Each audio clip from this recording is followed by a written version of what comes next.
என்ன பார்க்க போகிறோம்னா யூனோ ரியல் கேமாகவே நம்ம விளையாட போகிறோம். அதனால தான் கையெல்லாம் காமிச்சேன். ஸோ வந்து இதான் யூனோ, ஒரு கார்டு கேம். இதில் வந்து முதல்ல யார் வந்து அவங்க கையில் இருக்கிற எல்லா கார்டையும் போகிறாங்களோ அவங்க தான் வின்னு. என்னடா இது எல்லாம் எப்போ காசு சேர்க்கறதுன்னு பார்த்துட்டு இருந்தால் எவ்வளோ போகிறதா இருந்தது அப்படின்னா அந்த மாதிரி தான். ஸோ யூனோ வந்து ஒரு டெக் ஆஃப் கார்ட்ஸ் வருது. அவங்க கொடுக்கும் போதே கொடுத்துட்டாங்க. எனக்கு 2 பிரித்து கொடுத்தாங்க, அதை நான் சேர்த்துட்டேன். இதில் வந்து 4 கலர் கொடுக்குறாங்க. ப்ளூ, க்ரீனு, ரெட்டு, எல்லோ அப்படின்னு கொடுக்குறாங்க. இப்போ இந்த கலராக நீங்கள் மேட்ச் பண்ணலாம், அதாவது நீங்கள் போடலாம். அதாவது உங்ககிட்ட கலராக இருந்துச்சுன்னா இப்போ வந்து நான் 6ன்னு போட்டிருக்கு, நான் 8 இருக்குது. நான் வந்து இப்படி போடுறேன். அது அப்படியே வந்து இந்த கலருக்காக வந்து இது போயிடுச்சு. ஆனால் போடலாங்க இதையும் பாருங்கள். இப்போ வந்து க்ரீன் கலர் தான் இருக்குது, ப்ளூ கலர் இருக்குது. எப்போ ஏன்டா போட்டால் என்னடா வந்து செதுக்கிட்ட இது எதிர்கட்சின்னு செதுக்கிட்டோம் அப்படின்னு சொல்கிற மாதிரிலாம் இல்லை கைஸு. இது வந்து வேறு. ஏன்னா வந்து நாங்கள் நம்பர்னாலே மேட்ச் பண்ணலாம். அடுத்தது வந்து இதான் ஸ்பெஷல் கார்ட்ஸ். அப்புறம் இது வந்து ஒரு ஹவுஸ் வேரியன்ட் இது அப்படின்னு சொல்லியிருக்காங்க. எனக்கு மட்டும் தான், அதாவது நான் வாங்கின ஒரு வெர்ஷனில் வந்து இருக்குது. ஸோ வந்து இதான் அந்த 4 ஸ்பெஷல் கார்ட்ஸ். இன்னும் ஒரே ஒரு ஸ்பெஷல் கார்டு இருக்குது. அது ஒரு 6 ஸ்பெஷல் கார்டுங்க. முதல் ஸ்பெஷல் கார்டு வந்து இவன் தான் கைஸு. இவன்னா +2 அப்படின்னு உனக்கு பேர் வச்சுருக்காங்க. இவனை தூக்கி போட்டோன்னு வச்சுக்கோங்க. இங்கே பாருங்க, இவனை வந்து கலர்னால மட்டும்தான் மேட்ச் பண்ணணும் கிடையாது, நம்பர்னால மேட்ச் பண்ண முடியும். ஆனால் நம்பர் இல்லைல்ல, அதனால அவங்க சிம்பிள்னால மேட்ச் பண்ணுறோம். இந்த மாதிரி பண்ணதுனால அவங்க அந்த கார்டு பையிலேருந்து, அதாவது இங்கே நீங்கள் வந்து வச்சு வரோம் அந்த டெக் ஆஃப் கார்ட்ஸை மிச்சம் இருக்கிறத.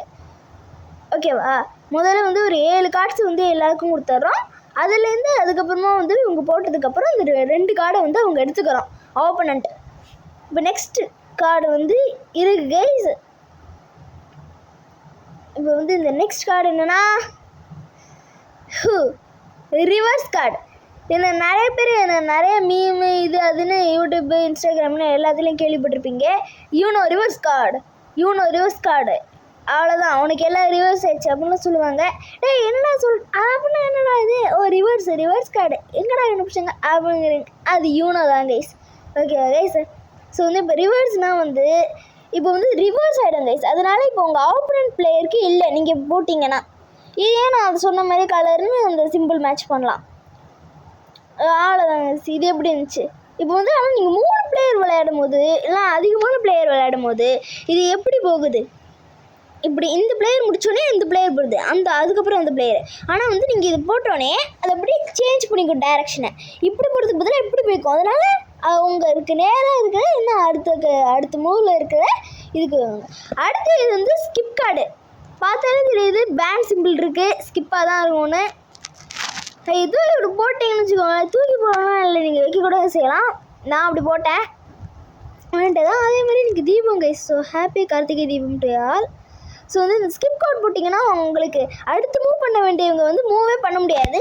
ஏன்னா தே ஆர் பேண்ட் அப்படின்னு சொல்கிற மாதிரி. ஏன்னா ஸ்கிப்பில் அதனால் நீங்கள் இப்போ கொடுத்தீங்கன்னா இப்போ வந்து இவங்களால வந்து கண்டிப்பாக வந்து விளையாடவே முடியாது. இப்போ 3 பிளேயர்ஸ் விளையாண்டிங்கன்னா, ஆனால் வந்து அதனால இப்போ விளையாட முடியாது. ஆனால் வந்து அந்த பக்கம் இருக்கிறவங்க, அதாவது அடுத்த மூவில் இருக்கிறவங்க வந்து அவங்களால கண்டிப்பாக விளையாட முடியும். ஆனால் அந்த ஸ்கிப் கார்டு வந்து 1 தான் போட்டிருக்கீங்க, இந்த 1 தான் ஒருத்தருக்கு தான் ஒர்க் ஆகும். 2 போட முடியுமான்னு கேட்டிங்கன்னா அது வந்து போட முடியாது கைஸு. ஸோ வந்து இந்த மாதிரி இருக்கிற சூழ்நிலையில் எதுவுமே இவரால் போட முடியல. ஏன்னா மேட்ச் பண்ண முடியாது.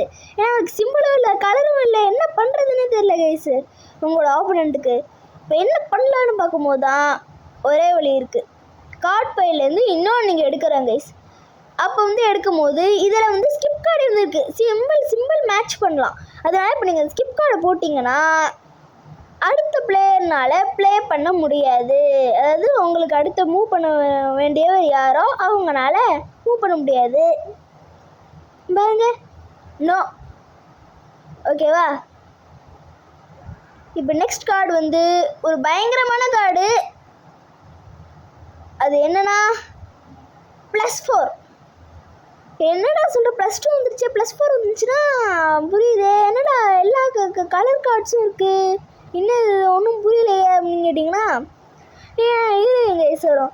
என்னடா தம்ப்நெயிலே போட்டு விளையாடுறதுன்னு போட்டால் சொல்லி கொடுத்துட்ருக்கேன்னு கேட்டிங்கன்னா, விளையாடுறது இன்னும் கொஞ்சம் நிமிஷத்தில் வரும் கைஸ். இப்போ இந்த +4 கார்டு கைஸ் இப்போ இந்த 4 கலர் இருக்குது பாருங்கள். இந்த 4 கலரில் வந்து நீங்கள் தான் சொல்கிறோம் அந்த போட்டு என்ன கலர்னு, அதாவது இப்படி டச் பண்ணி சொல்கிறோம்.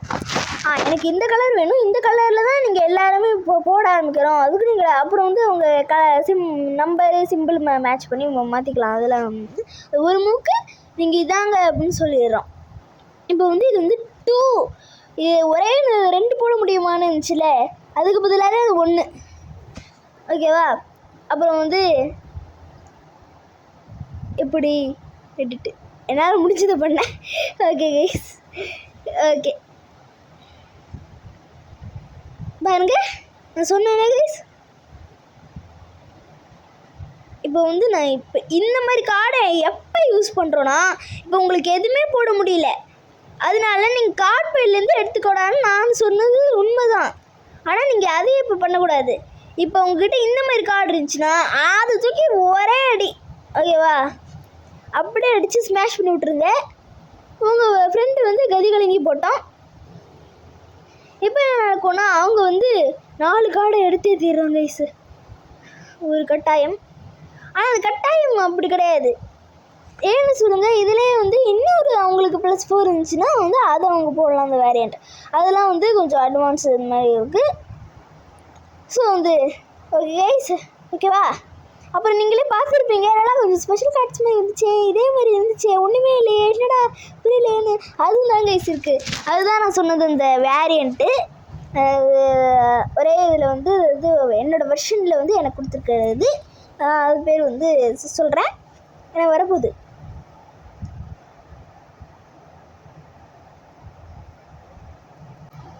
இப்போ வந்து என்கிட்ட ரெட் கலர் இருக்குது, அதனால வந்து இப்போ ரெட் கலர் நான் முதல்ல போடுறேன்னு நினைக்கிறேன். ரெட் கலர் போடு அப்படின்னு சொல்லி நான் வந்து என்னோடய ஆப்போனண்ட் கிட்ட சொல்லிட்டேன். இப்போ வந்து என்னோடய ஆப்போனண்ட் அதை தான் போட்டாகிறோம் கைஸ். ஸோ இப்போ வந்து என் ஆப்போனண்ட் வந்து அதான் போட்டாகிறோம். லைக் பண்ணிட்டு பாருங்க கைஸ். ஸோ தோ வருது 8 போட்டுறானே. நான் வந்து இப்போ என்ன பண்ண போகிறேன்னா, நான் எதுக்காக ஆசைப்பட்டனோ அதை நிறைவேற்றிக்கிறேன், அதில் வந்து ஜாலியாகிடுறேன். ஆனால் இப்போ இங்கே தான் நான் ஒரு மிஸ்டேக் பண்ணிட்டேன். அது என்னென்னு இப்போ வந்து வீடியோ எண்டில் வருது, ஏன்னா நான் கேம் இப்போ போட்டுருக்கேன் கைஸு, அதனால தான். ஸோ வந்து இது வந்து ஒரு வேரியண்ட்டுன்னு சொன்னேன்ல, இதுக்கே வந்து ஒரு வேரியண்ட் இருக்குது கைஸு, இன்னும் நான் சொல்ல நினைக்கிறேன். அதான் வைல்டு கார்டு. ஏன்னா வைல்டு கார்டுன்னு சொல்லி வைல்டு ரவுண்டு போட்டு ஏதாவது எடுத்துகிட்டு வர முடியுமா, தூக்கிட்டு வர முடியுமா அப்படின்னு கேட்டிங்களா? அதெல்லாம் கிடையாது கைஸ், அதெல்லாம் பண்ண முடியாது. நான் முதல்ல அந்த மாதிரி தான் நினச்சேன், முதல்ல தெரியாத காலத்தில். ஸோ வந்து இப்போ அதே மாதிரி தான் கைஸ். இப்போ உங்கள்கிட்ட இந்த கார்டு எதுவும் நம்ம மேட்ச் பண்ண முடியலன்னா, இது இருந்துச்சுன்னா இதை போட வேண்டியதுதான். கார்டு பையிலேருந்து எடுக்க வேணாம், போட்டு தாக்குனீங்கன்னா இதுக்கு என்னடா கலராக இருக்குது, அதே மாதிரி தானே இருக்குது. இப்போ எதுக்கு என்னன்னா +4 எதுவுமே இல்லையாடா, அப்படின்னா வைல்டுன்னா என்னடா இது பயங்கரமாக நிறைய கார்ட்ஸ் இருக்கிறோமா அப்படின்னு கேட்டிங்கன்னா இல்லை கைஸ், வெறும் கலர் சூஸிங் மட்டும்தான் கைஸ். அதனால இப்போ எனக்கு வெறும் ஸ்பெஷல் கார்ட்ஸாகவே இருக்குது. அதே மாதிரி இப்போ நான் ப்ளூ சூஸ் பண்ணுறேன், ப்ளூ போடு அப்படின்னு சொல்லிட்டேன். இப்போ வந்து என்னோடய ஆப்போனண்ட் வந்து ப்ளூ போட்டு தான் கைஸ் ஆகிறோம். இப்போ எனக்கு மட்டும் என்னோடய வெர்ஷனில் கொடுத்துருக்காங்கன்னு சொன்னால அது இந்த கார்டு தான் கைஸ். காமிக்கிட்டோமா? தோ வருகிறது. இதான் வந்து ஹவுஸ் கார்டு. இந்த ஹவுஸ் கார்டில் வந்து நீங்கள் வந்து அதாவது எழுதி நீங்களே ரூல் க்ரியேட் பண்ணுறோம். ஸோ வந்து இது உங்கள் ஃபேமிலி கூட தான் நீங்கள் விளையாடுற மாதிரி இருக்கும், இல்லைனா நீங்கள் ஃப்ரெண்ட்ஸ் கூட 1v1 வச்சுக்கலாம் கைஸ். ஸோ வந்து இப்போ நான் இதில் என்ன எழுதியிருக்கேன்னா, யூ ஷுட் சப்ஸ்கிரைப். பாருங்க கைஸ், நான் உங்கள்கிட்ட இந்த கார்டை போடுறேன், நீங்கள் வந்து சப்ஸ்கிரைப் பண்ணியே ஆகிறோம். ஸோ வந்து இதெல்லாம் பண்ணேன், சப்ஸ்கிரைப் பண்ணிடுங்க கைஸை. எனக்கு வந்து அதான் கைஸு நம்பிக்கையோட இருக்கேன், சப்ஸ்கிரைப் பண்ணிடுவீங்கன்னு.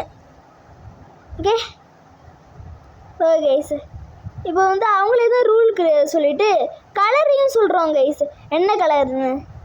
ஓகேவா? இதுவும் வந்து அதே மாதிரி தான், கலர் மட்டும் எல்லாத்துலேயும் ஒரே மாதிரி இருக்கிற மாதிரி தான் இருக்கும், அது மட்டும். மற்றதுலாம் நம்மளே தான் பண்ணுறது வேறு தான் இருக்கும்.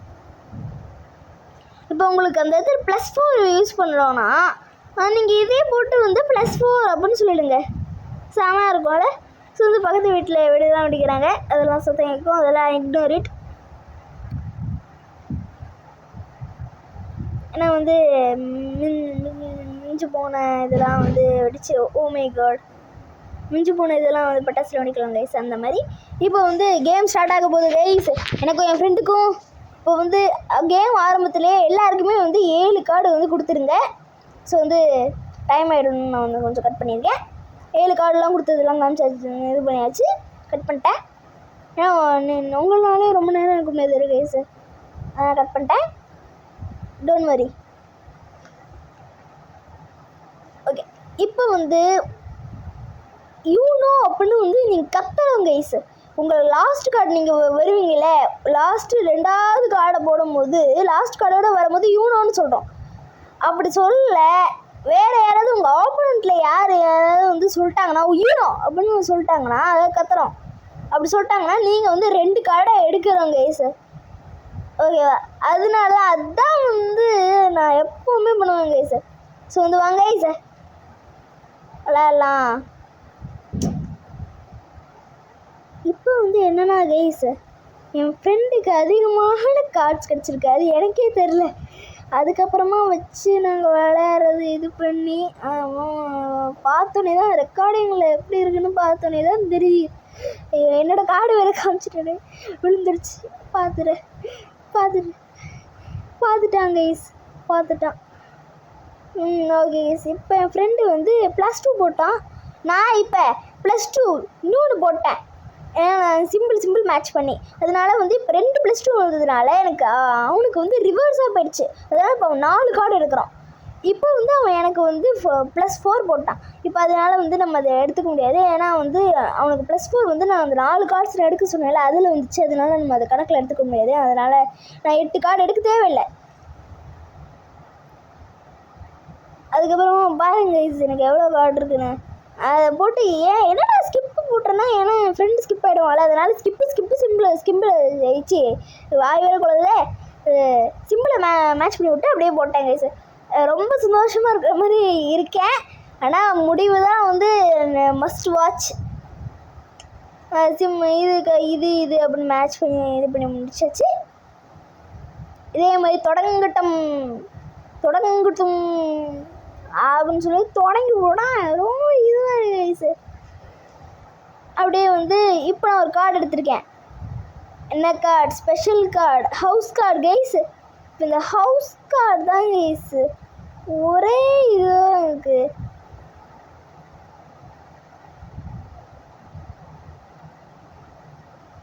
இப்போ நான் இதில் என்ன சொன்னேன்னா 5 கார்ட்ஸ் எடுடா அப்படின்னு சொன்னேன். என் ஃப்ரெண்டு உடனே பயந்துட்டு 5 கார்ட்ஸையும் எடுத்துட்டான். ஐயோ, ஒரு காமெடியாக நான் பெரிய ஆள் மாதிரி மிரட்டுனேன். என்ன எடு அப்படின்னு சொல்லி எனக்கு அதிகமாக ஸ்பெஷல் கார்ட்ஸ் கிடச்ச மாதிரி இருந்துச்சு. ஆனால் என்ன இப்போ ரெக்கார்டிங்கில் பார்த்தோன்னு தான் தெரிஞ்சிச்சு எவ்வளோ கார்ட்ஸ் என் ஃப்ரெண்டு வச்சுருக்கேன். ஐயோ கடவுளே அவ்வளோ இருந்துச்சு கைஸு. கடைசியில் முடிவு தான் மஸ்ட் வாட்ச் கைஸு. அதனால் ஃபுல்லாக எண்டு யார் ஜெயிக்கிறாங்கன்னு பாருங்க guys. Must watch guys. Skip பண்ணால் பாருங்க, அப்போ தான் புரியும் கைஸு. இதே மாதிரி பயங்கரமாக நடந்துக்கிட்டு இருந்துச்சு கைஸ். என் ஃப்ரெண்டு ஹவுஸ் கார்டு போகிறேன், நான் ஹவுஸ் கார்டு போட. அப்புறமா வந்து இத்தனை கார்ட்ஸ் நான் எடுத்திருக்கேன்னு காமிக்கிறேன். இத்தனை கார்ட்ஸ் என்கிட்ட இல்லை, அங்கே இருக்குது. ஏன்னா என் ஃப்ரெண்டு வந்து இத்தனை கார்ட்ஸையும் வந்து சப்ஸ்கிரைபர்ஸுக்கிட்ட காமிச்சே தீர்றோம், நீ என்ன கார்ட்ஸ் எடுத்துருக்கேன்னு அவங்களும் பார்க்கட்டும் அப்படின்னு சொல்லிட்டான். நானும் இதுதான் சொத்தையை தான் எடுத்திருக்கேன்னு அசிங்கமாக பூச்சிக்குமார். ஓகே, எழுதுறது போதும், ரொம்ப நேரம் ஆள வேணாம். என் ஃப்ரெண்டு ஸ்கிப்பு போட்டு ரிவர்ஸ் போட்டதுனால டேரக்ஷன் சேஞ்ச் ஆயிடுச்சு. அதாவது ஆனால் டேரக்ஷன் வந்து எனக்கு தான் மூவ் வரும். ஆனால் எனக்கு மூவ் வராமல் திரும்பி போகிறதுனால எனக்கு திரும்பி மூவ் வராமல் என் ஃப்ரெண்டுக்கே மூவ் வந்துடுச்சு. ஓகேவா? நீங்கள் 1v1 விளையாடும் போது இப்படி தான். அப்புறம் வந்து ரொம்ப டைம் ஆகுது கைஸ், அதனால் நான் கொஞ்சம் கட் பண்ணிட்டேன். முடிவுக்கு வரோம். என் ஃப்ரெண்டு வந்து கார்டை போடுறான். கார்டை போட்டானே நான் அதை எடுத்துக்கிட்டேன். என்னடா எடுத்துக்கிறேன் அப்படின்னு கேட்டான். எனக்கு பயமாக இருக்குல்ல, எடுத்துக்கிறேன். ஐயோ, எனக்கு கூட பயமாக இல்லை கைஸ். ஒரு வேலை சமாளிச்சு விட்டாச்சு. ஓகே கைஸு, எனக்கு கூட பயம்லாம் இல்லை. அதுக்கப்புறம் வந்து காமிச்சிட்டேன் கைஸு. அதுக்கப்புறமா நான் 5 கார்ட்ஸ் எடுத்தேன் கைஸ். 4 வேறு என் ஃப்ரெண்டுக்கிட்ட ஒரு கார்டு தான் இருக்குது. நான் வேறு பதறி போயிட்டேன். யூனோன்னு வேறு பேக் சைடு தான் என்னால் பார்க்க முடிஞ்சு. எனக்கு அது வேறு தெரியுதா, யூடோட இருக்கா. ஏய் என்னடா இது, என் ஃப்ரெண்டு வேறு இது பண்ணிட்டாங்க. யூனோன்னு கத்திட்டான். யூனோ அப்படின்னு கத்தினானா நான் அந்த இடத்த மறந்தே போயிட்டேன். கத்துறோனே மறந்து போயிட்டேன். உங்களுக்கு சொல்லி கொடுத்து நானே மறந்துட்டேன். உங்கள் மாஸ்டர் மறந்துட்டார் கைஸ். அப்படி பார்த்துட்டு தான் இருந்துச்சு. ஐயா டப்புன்னு கத்துறானே, ஏய் என்னடா கத்துற அப்படின்னு சொல்லுவேன். ஏய் கத்துறேன்டா அப்படின்னு சொல்லி அதுவும் நம்ம இன்னும் கொஞ்சம் கட் பண்ணி விட்டாங்க கைஸ். இன்னும் பயங்கரம். இன்னும் அவ்வளோ நேரம் முடிஞ்சுக்க, ஒரு 5 நிமிஷத்தில் முடிக்கணும்னு பார்த்தா நீங்களே பார்த்துருப்பீங்க எவ்வளோ கார்டு போட்டிருக்கோம் பாருங்க. நாங்கள் நம்ம ஃப்ரெண்டுக்கிட்ட ஒரே ஒரு எல்லோ கலர் ஸ்கிப் கார்டு இருந்துச்சு. ஆமாம் ஸ்கிப் கார்டு. அதுக்கப்புறமா போட்டு கேமை ஃபினிஷ் பண்ணி விட்டாங்க என் ஃப்ரெண்டு. அதுக்கப்புறமா நான் சோகத்தை போனேன் கைஸ், ஒரே சோகம். அப்புறம் இன்னொரு விஷயம் கைஸ், நீங்கள் ஐயோ இந்த கேமை இது பண்ணும்போது ஸ்டார்ட் பண்ணும்போது உங்களுக்கு ஸ்பெஷல் கார்டு இருந்துச்சு, நான் என்ன பண்ணுறது அப்படின்னு இருக்கும். இப்போ வந்து யார் வந்து அதை டீல் பண்ணாங்களோ, அதாவது யார் எல்லாருக்கும் 7 கார்ட்ஸ் எடுத்து வச்சாங்களோ அவங்களே வந்து என்ன ரூல்னு சொல்கிறோமா இல்லை என்னென்னு அப்படின்னு கேட்குறது தப்பு. அது மாதிரி பண்ணக்கூடாது. அதுக்கு பதிலாக அதை வந்து கீழே வச்சுட்டு அதுக்கு இன்னும் மேலே இருக்கிற கார்டை எடுத்து இப்படி வச்சிடறோம். Okay guys, super guys. Okay guys, like பண்ணுங்க கைஸ், சப்ஸ்கிரைப் பண்ணுங்க கைஸ், அப்படியே இது பண்ணுங்க கைஸ். வேறு என்ன பண்ணுறது, ஷேர் பண்ணுங்க கைஸ். அப்படியே வந்து இருங்க கைஸ், என் கையை ரெடி ஆகிக்கிறேன். ஸோ அவ்வளோதான் கைஸ், இந்த வீடியோ பார்ட் 2 வரும். அதில் வந்து பயங்கரமான இது இருக்குது. அப்புறம் வந்து பெல்லைக்கானை வச்சு ஆட்டி விட்ருங்க. ஸோ பயங்கரமாக இருந்துச்சு கைஸ் இந்த video. Hope you all enjoyed. Happy Karthigai Deepam to all, happy தீபம் டு ஆல். பட்டாசு பிடிக்கிறத என்ஜாய் பண்ணுங்கள். அது மிச்சம் மீதி பட்டாசு. அதே மாதிரி நம்ம கார்ட்ஸை வந்து அடுத்த கேமுக்கு போகும்போது ஷஃபிள் பண்ண மறந்துடாதீங்க. ஏன்னா பழைய கேமு திருப்பி வர்ற மாதிரி இருக்கும். ஸோ அவ்வளோதான் வீடியோ. ஸோ லைக் பண்ணுங்கள், ஷேர் பண்ணுங்கள், சப்ஸ்கிரைப் பண்ணுங்கள். Bye guys.